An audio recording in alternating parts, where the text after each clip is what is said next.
Gein fue uno de los asesinos más influyentes del siglo XX, por lo horrible de sus crímenes. Y hoy se volvió a hablar de él por la serie Monstruo de Netflix, donde en teoría cuentan su vida y lo que hizo. La hayas visto o no, quédate porque vamos a hablar de lo que hizo este hombre en la vida real y cómo terminó realmente. Este es el caso de Ed Gein.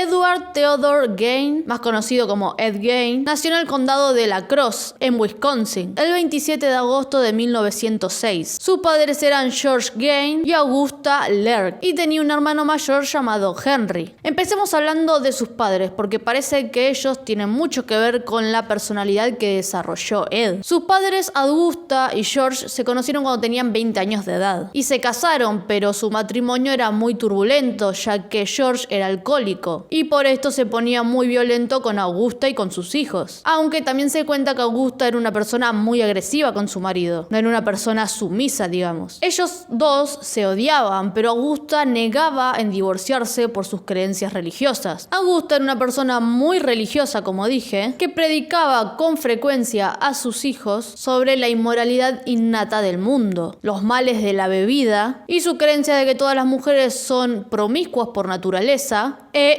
instrumentos del diablo. Ella reservaba un tiempo todas las tardes para leerle la Biblia a sus dos hijos. Generalmente seleccionaba versículos del Antiguo Testamento y les hablaba sobre el asesinato y el castigo divino. Por otro lado, George Gein trabajaba como carpintero, curtidor y bombero. También era dueño de una tienda de comestibles local, pero luego vendió el negocio y abandonó el lugar con su familia para mudarse a una granja en Plainfield, Wisconsin. Esto también fue porque Augusta creía que donde vivían, en La Crosse, todos eran pecadores y no quería que sus hijos se críen con toda esa gente. Ella quería que sus hijos crecieran completamente solos, en el sentido como que no querían que tengan amigos ni nada. El padre de Ed también era muy conocido por ser un alcohólico violento que golpeaba frecuentemente a sus hijos. El primer hijo del matrimonio fue Henry, pero Augusta no logró forjar el vínculo que quería con él, así que quería tener otro hijo, pero que esta vez fuera una niña. Ella rezaba todos los días para que su nueva hija sea una niña, ya que creía que si su nueva hija era mujer, podía tener una mejor relación que con Henry. Pero nació Ed, y Augusta creía que Ed hubiera nacido mujer era un castigo de Dios hacia ella, porque algo mal había hecho. Henry, el hermano mayor de Ed, no se llevaba bien con su madre, como dije anteriormente, pero de grande empezaron a llevarse peor, ya que Augusta era muy religiosa y esto a él no le caía bien. Por otra parte, Ed, por ser aliado de su madre, se volvió un chico muy retraído y le hacían bullying en el colegio por esto. Como su padre era bastante ausente por sus problemas con el alcoholismo, él tenía un vínculo muy fuerte con su madre y creció con una especie de amor-odio hacia ella, porque era muy estricta con él y aparte ella siempre le decía que era insuficiente, y al no haber nacido mujer, ella estaba como enojada con él y lo trataba muy mal por esto, porque no era una niña como ella quería. A los 14 años, Ed dejó el colegio para trabajar en la granja de sus padres. Él y Henry trabajaban mucho ahí y por esto ellos tenían una reputación en el pueblo de chicos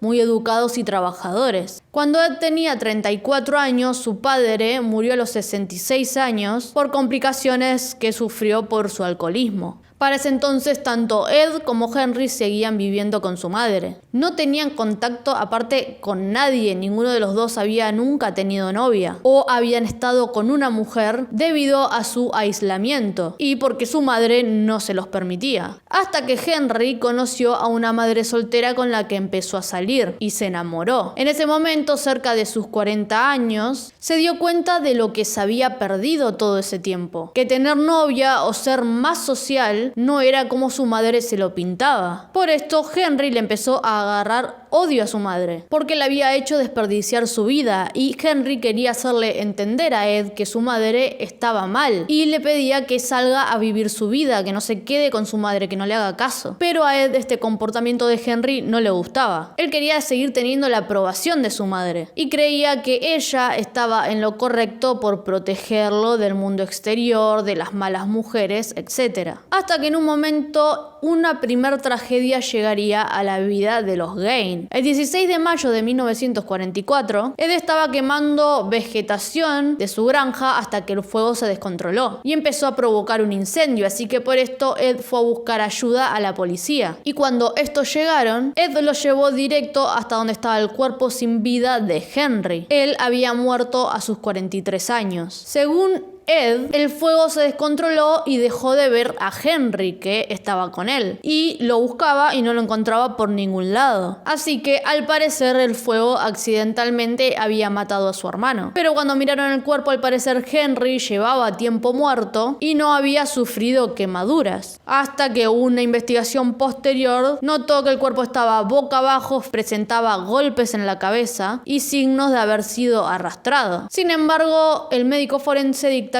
que la causa de muerte fue por asfixia, sin realizar una autopsia completa. El caso se cerró como un accidente, pero las dudas persistieron. Algunos creen que Henry pudo haber sido la primera víctima de Ed, aunque nunca hubo pruebas suficientes para sostener esta teoría. A diferencia de lo que dice la serie, que Ed lo mató con un golpe en la cabeza, con un tronco, no se sabe a ciencia cierta si Ed lo mató o no, ya que nunca lo confesó. Tiempo después de esto, Augusta sufrió un derrame cerebral, el cual la dejó un tiempo con el cuerpo paralizado. Así que Ed, a ser el último que quedaba, la cuidó hasta que ella se recuperó. Pero ella no parecía haberle mostrado ningún tipo de agradecimiento a Ed por el cuidado que él había brindado a ella a tiempo completo. Él estaba día y noche todo el tiempo cuidándola y pendiente de su madre. En 1945, según Ed, que contó esto más tarde, él y su madre habían visitado a un hombre llamado Smith, que era un conocido de ellos que vivía cerca, y habían ido hasta lo de este hombre para comprar paja. En algún momento Smith le empezó a pegarle a un perro hasta matarlo. En ese momento, de la casa de este hombre salió una mujer, la cual era su novia, pidiéndole que deje de pegarle al perro. Lo que le indignó a Augusta no fue que Smith matara a un perro, sino que le molestó que esa mujer viviera con el hombre cuando ni siquiera estaban casados. Así que Augusta le dijo a Ed que la mujer no estaba casada con Smith y por lo tanto ella no tenía que estar allí. Y empezó a gritarle ramera, perra, a la mujer, al punto de que Ed tuvo que agarrar a su madre, subirla al auto y volver a su casa, por la situación tan incómoda que estaban viviendo. Tiempo después, Augusta sufrió un segundo derrame cerebral y su salud se deterioró mucho y finalmente murió el 29 de diciembre de 1945, a la edad de 67 años, dejando a Ed totalmente solo. Él, con 39 años, no tenía amigos, no tenía novia, ni nada. Él toda su vida la había vivido bajo las órdenes de su madre y ahora había quedado completamente a la deriva. Él conservó la granja y se ganaba la vida con algunos trabajos esporádicos. Trabajos en la granja, alguna que otra changa, por así decirlo. Y él también a veces cuidaba niños de los vecinos del pueblo, aunque no hay evidencia de que los asustaba o se los llevaba a su casa como muestra la serie. Él, luego de la muerte de su madre, tapió las habitaciones de ella, o sea, las partes de la casa donde ella más frecuentaba, aparte de su propia habitación, dejándolas intactas. Él quería dejar todas esas partes tal cual su madre las había dejado. Esto mientras el resto de la casa cada vez se volvía más sucia, llena de cosas, pero las otras habitaciones de su madre permanecían impecables. Ed vivió luego de esto en una pequeña habitación junto a la cocina. En ese momento se interesó por la lectura pulp, que son más o menos estas ilustraciones de este tipo que a mí me gustan mucho, relatos de aventuras, y en particular él se había obsesionado bastante con revistas que involucraban caníbales y mutilaciones. Según la serie, Ed se había obsesionado con Ilse Koch, la esposa del comandante nazi Karl Otto Koch. Ella, en el campo de concentración de Buchenwald, se hizo conocida por su extrema crueldad. Se dice que ella azotaba prisioneros, soltaba perros para que ataquen a mujeres embarazadas. Su fama mundial surgió por las acusaciones acusaciones de usar piel humana tatuada para fabricar objetos como lámparas, guantes y muchas cosas más. Ed fácilmente podría haber estado al tanto de las atrocidades que cometió esta mujer en la Segunda Guerra Mundial, pero no hay ninguna prueba de que indicara que Ed se había obsesionado con ella en particular, ni que modelara su comportamiento según lo que hacía ella. Tampoco hay evidencia de que él se hubiera obsesionado con el Holocausto como hizo la serie. Sí, obviamente era contemporáneo a él el Holocausto y evidentemente él sabía sobre lo que estaba pasando, pero no hay pruebas como muestran en la serie de que él se obsesionó con ella o con objetos o torturas que hacían los nazis, aunque puede ser muy probable, pero de esto la verdad que no se tiene certeza. Luego de la muerte de su madre, Ed empezó a ir más al pueblo y a hablar con más personas. Si bien a la gente a él le parecía que era un hombre raro, no como raro de malo, sino como que era diferente, especial, pero no parecía ser una persona agresiva o mala. Para ellos, la verdad que parecía un buen hombre y educado. Él había empezado a frecuentar una taberna del pueblo, que era de una mujer llamada Mary Hogan. Esta mujer tenía un parecido a su madre, así que a él le gustaba ir y hablar con ella. A partir de acá, empezaron a haber desapariciones extrañas en el pueblo. El 1 de mayo de 1947, Georgia Weckler, una niña de 8 años, desapareció luego que un vecino que la fue a buscar al colegio la dejara al final del camino de la entrada de su casa. Hubo unos avistamientos que dijeron que lo último que vieron hacer a esta niña fue abrir el buzón de la casa de su familia. A la niña nunca más se la volvió a ver. Esto pasó en Wisconsin. Por otro lado, Evelyn Hartley, una joven de 15 años de La Crosse, Wisconsin, desapareció el 24 de octubre de 1943, mientras trabajaba como niñera. Al ver que ella no volvía a la casa, su padre fue a buscarla y halló la casa donde estaba cuidando ella al bebé toda desordenada, con una ventana forzada, sangre y pertenencias de ella esparcidas por todos lados. Pero la bebé que cuidaba estaba ilesa. Desde entonces, Evelyn nunca fue encontrada, convirtiéndose su caso en uno de los misterios más famosos del estado. También por ese entonces, dos cazadores llamados Victor Travis y Raymond Burgess habían salido a cazar por Wisconsin y nunca fueron encontrados. Pero ninguna de estas 4 desapariciones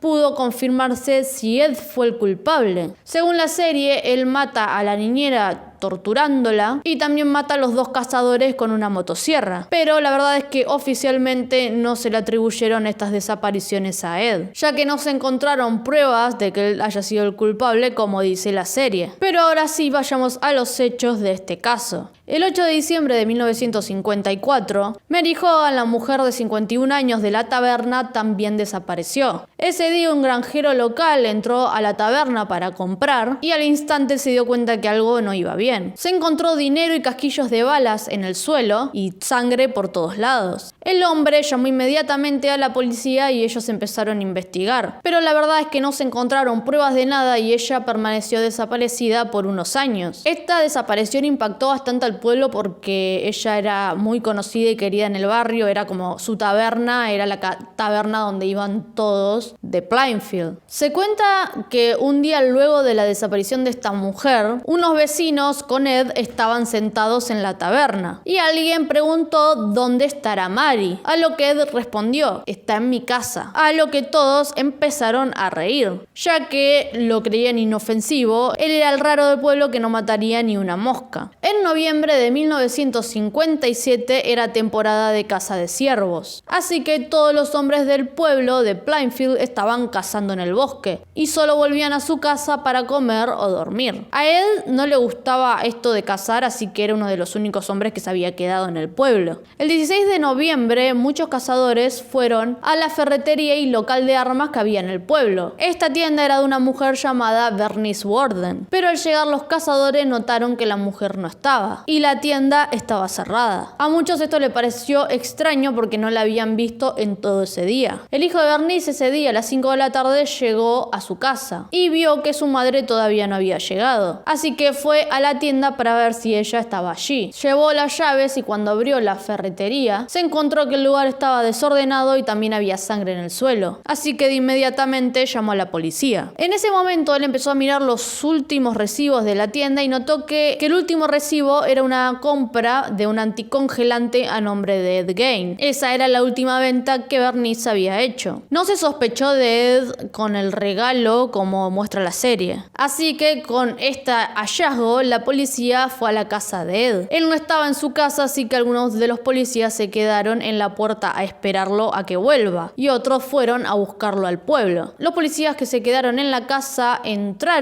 accedieron a ella para ver si encontraban evidencia de algo. Y todo lo que se encontró en la casa de Ed fue sumamente macabro y si sos sensible te recomiendo saltarte esta parte. La casa estaba sumamente desordenada y sucia. Había platos sucios por todos lados y latas vacías y el olor era insoportable. En un momento el policía que estaba mirando el lugar sintió como algo le rozó el hombro. Y al darse vuelta vio que lo que le tocaba el hombro era el cuerpo de Bernice Worden. Estaba colgado desde unas vigas de los pies. Estaba decapitada con el cuerpo cortado a la mitad y vaciado por dentro. También se encontraron dentaduras colocadas como adornos por la casa. Tenía un jarro lleno de chicles masticados, que esto no se sabe por qué, si eran chicles de él, si eran chicles que recolectaba por algún lado, esto no se sabe. Las ventanas de la casa estaban tapiadas con tablas de madera. Encontraron 10 cráneos humanos que eran utilizados como platos, ceniceros y tazas. Había una silla tapizada con piel humana, lámparas y tachos de basura también tapizados con piel humana. Había una caja de zapatos que dentro tenía 9 genitales femeninos y otra caja más con restos humanos. También encontraron un chaleco hecho con la parte superior del cuerpo de una mujer y guantes de piel humana, y también máscaras hechos con rostros humanos, los cuales él cuidaba pasándole aceites o cremas y los maquillaba. Y una de estas máscaras estaba hecha con la cara de Mary Hogan, la mujer de la taberna, y la cabeza de Bernice estaba en una bolsa de plástico. No se determinaron exactamente cuántos restos humanos había en la casa porque la verdad que eran muchísimos. Ed al principio en el interrogatorio no quiso hablar, pero dijo que lo haría si le traían una tarta de manzana. Se la trajeron y luego de comerla contó todo. Cuando Ed fue interrogado, dijo que él se vestía de mujer desde que su madre había muerto. No se sabe por qué viene exactamente esto. Algunos especialistas luego dijeron que bueno, él hacía esto porque como su madre quería que él fuera una niña, quería como darle el gusto a su madre vistiéndose como una mujer, ya que ella quería una hija. Cuando le preguntaron a él si había matado a todas las personas que encontraron en su casa, él dijo que no, a todas no. Dijo que solo mató a Bernice y a Mary porque parecían a su madre. Y dijo que el resto de los cuerpos eran cuerpos de mujeres que él había desenterrado de tumbas, de cementerios por la noche. Y que él hizo esto unas 40 veces. La policía pudo comprobar esto porque él le dijo a la policía los nombres de los cuerpos que él tenía en la casa. Y cuando la policía fue a desenterrar estas tumbas se dieron cuenta que efectivamente los cuerpos que faltaban eran los que él había dicho que había desenterrado. Él dijo que nunca cometió necrofilia, como dice la serie, ni tampoco canibalismo, porque los cuerpos olían muy mal, que él solo quería tener los cuerpos, no quería hacer otra cosa. Las 4 desapariciones que hablamos antes, la de la niña, la de la niñera y lo de los 2 cazadores, él dijo que no fue responsable. Aparte, en su vivienda no se encontró el cuerpo de ninguna de estas personas. Estas personas, recordemos, nunca fueron encontradas, pero no fue encontradas ni partes del cuerpo ni nada de estas personas, así que se cree que aunque estos hechos hayan sido muy cerca de su casa, probablemente él no sea el culpable. En la serie dan como que hay una relación romántica entre Ed y Bernice Worden, la dueña de la ferretería. Ed en la vida real le admitió a los investigadores que le atraía a esta mujer, que quería poseerla, digamos, sobre todo porque se parecía a su madre. Un detalle que siempre coincidía con las víctimas que él mató, pero que él nunca había tenido una relación romántica, ni había salido, ni había estado con ella. Ed fue diagnosticado con esquizofrenia y manifestaciones neuróticas, y no fue a la cárcel por ser declarado mentalmente incompetente, sino que él fue a una institución mental, a un hospital psiquiátrico. Y acá a él lo describieron como un buen paciente ya que no causaba problemas. Adeline Watkins, una mujer conocida por Ed antes de sus crímenes, sorprendió al público en 1957 al describir a Ed como dulce y amable. Ella y su madre aseguraban que Ed era respetuoso y tranquilo y que él ya salía con él al cine y a tomar batidos por ahí, ya que Ed no bebía alcohol. Adeline contó que incluso Ed le propuso matrimonio en 1955 y que estuvieron saliendo durante 20 años, pero ella lo rechazó por inseguridad, porque ella decía que le daba miedo no ser lo suficiente buena mujer para él, pero afirmó que aún lo quería. Sin embargo, tras la atención mediática, ella se desdijo de sus declaraciones. Ella negó haber tenido un romance con Ed y dijo que nada más eran amigos. Aún así dijo que Ed era una persona educada y reservada. O sea, según su última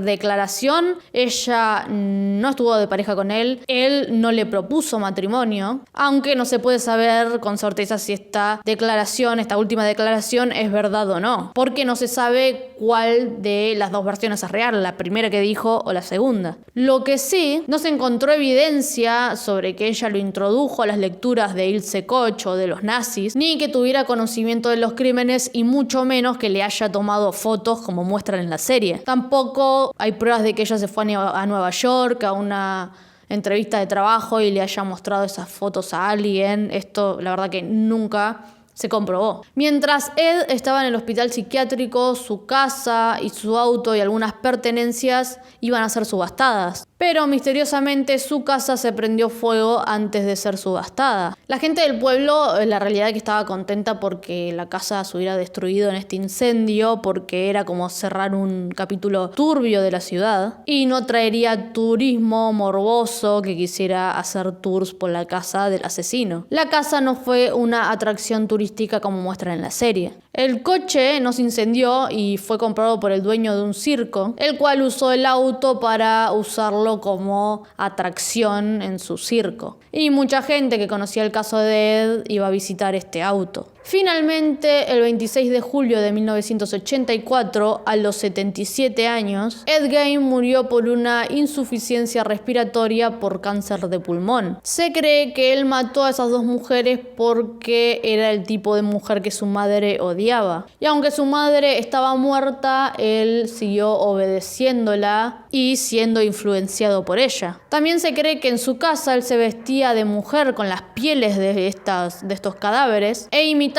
la voz de su madre y los movimientos de su madre, como que quería ser ella en parte o encarnarla. Se le hicieron pruebas de coeficiente intelectual a Ed y se determinó que tenía un IQ promedio un poquito más alto que la media, pero tenía problemas para relacionarse y expresarse, obvio por la represión que su madre ejercía hacia él. Y se cree que se convirtió en un monstruo por el contexto familiar en el que vivía y el aislamiento por el cual su madre lo sometió y por toda la soledad en la que él estaba. Así que como no conocía a él mucho el exterior, porque su madre no lo dejaba salir, no lo dejaba relacionarse con otras personas, le decía que todo el mundo era un pecador, que todas las mujeres eran promiscuas, todo esto lo llevó a Ed a ser quien era. Se cree básicamente que quizás en otro contexto él podría haber salido una persona normal. Y la verdad que su crianza influyó mucho en cómo él terminó siendo. La figura de Ed Gein fue muy retratada en las películas del siglo XX como Psicosis. Psicosis, si bien no es sobre Ed Gein, sí el escritor